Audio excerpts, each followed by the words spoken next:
মুর্শিদাবাদ জেলার ভরতপুর ১ নম্বর ব্লকের ভরতপুর পঞ্চায়েত ভবনে বৃহস্পতিবার এক অপ্রত্যাশিত ঘটনা ঘটে গেল। পঞ্চায়েত সদস্যর স্বামীর সঙ্গে উপপ্রধানের হাতাহাতি হয়। জানা গিয়েছে, পাড়ায় সমাধান প্রকল্পের কাজ নিয়ে বিতর্কের জেরেই এই ঘটনা। এই হাতাহাতির ফলে উপপ্রধানের জামা ছিঁড়ে যায় এবং পঞ্চায়েত সদস্যর স্বামী আজাদ হোসেনের নাক ফেটে যায়। ঘটনার পর এলাকায় তীব্র উত্তেজনা ছড়িয়ে পড়ে। বৃহস্পতিবার দুপুর 12:30 নাগাদ পঞ্চায়েত ভবনের ভিতর থেকে চিৎকার চেঁচামেচি এবং ধস্তাধস্তির শব্দ শোনা যায়। স্থানীয়রা আতঙ্কিত হয়ে পড়েন এবং অনেকে ঘটনাস্থল থেকে পালিয়ে যান। কিছুক্ষণের মধ্যে উপপ্রধান পারভেজ চৌধুরী ছেঁড়া জামা পরে বাইরে বেরিয়ে আসে। এরপরই পঞ্চায়েত সদস্য শাকিলা খাতুনের স্বামী আজাদ হোসেন নাক চেপে ধরে রক্তাক্ত অবস্থায় বেরিয়ে যান এবং চিকিৎসার জন্য ভরতপুর গ্রামীণ হাসপাতালে চলে যান। এই ঘটনার খবর পেয়ে ভরতপুর থানার পুলিশ ঘটনাস্থলে পৌঁছে এবং পরিস্থিতি নিয়ন্ত্রণে আনে। পুলিশ জানিয়েছে, তারা পুরো বিষয়টি তদন্ত করে দেখছে।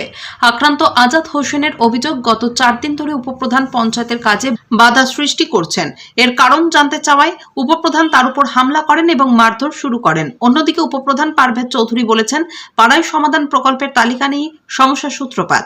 তার অভিযোগ, তার ওয়ার্ডে 1 থেকে 16 নম্বর সিরিয়ালের কাজ বাদ দিয়ে পঞ্চায়েত প্রধান ও তার অনুগামীরা 16 নম্বরের পর থেকে কাজ শুরু করেছেন।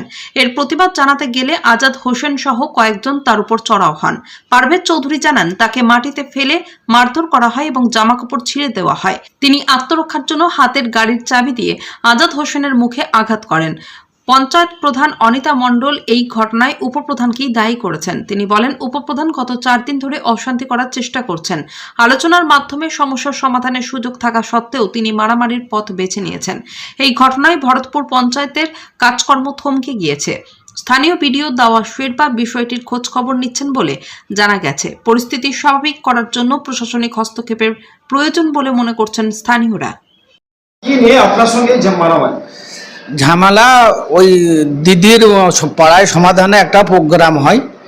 সে প্রোগ্রামে হয়তো পারভেজের কটা লিস্টের নাম নাই, 2টো নতুন নাম ঢুকেছে। সে ওই দুয়ার সরকার সমাধানে বলছে, আমি এটা দিনে ঢুকলে কী করে। তা ইঞ্জিনিয়ার বলছে, এটা তো বিডিও সাহেব থেকে সবাই করেছে। তো ও তখন বিডিওকে গাল দিচ্ছে, বলছে বিডিও চুদির ভাই মুখটামুখ করে বলছে। যাক, সেটা ওই ঘর থেকে পাশে ঘরে গেল। বাসা করে দেখছি আবার ঝামেলা। তা আমি বলছি, পারভেজ ভাই কিলি ঝামেলা? আমি যাহা বলেছি কিলি ঝামেলা, ওই বলা মাত্র আমার নাকে এক কিল। পারভেজ ওই হাতে ঘুষো ফেটে প্রচুর রক্ত।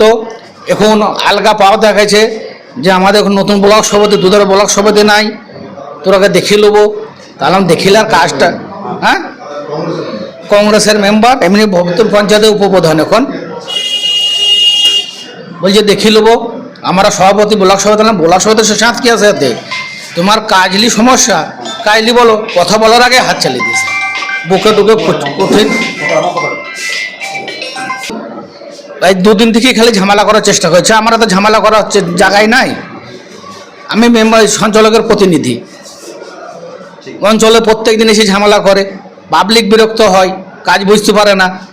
ওরা নিজের কাজটা করে নিয়ে যায় আর বলে যে পাবলিকের কাজ হচ্ছে না। প্রত্যেক দিন ঝামেলা ওরা এসে করছে। সাধারণ মানুষ আমাদের প্রতি বিরক্ত হয়ে যাচ্ছে। ওর কঠোর থেকে কঠোর মতো শাস্তি চাইছে। আমি থানায় অভিযোগ এখনই যাবো, করবো এখনই। আমার নাম এমডি আজহার হোসেন আজাদ।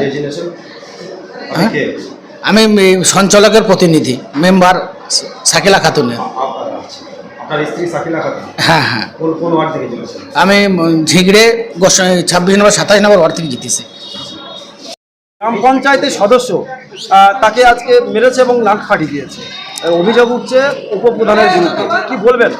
এটা 3 থেকে 4 দিন ধরে ওরা অশান্তি করার চেষ্টা করছিল। কারা?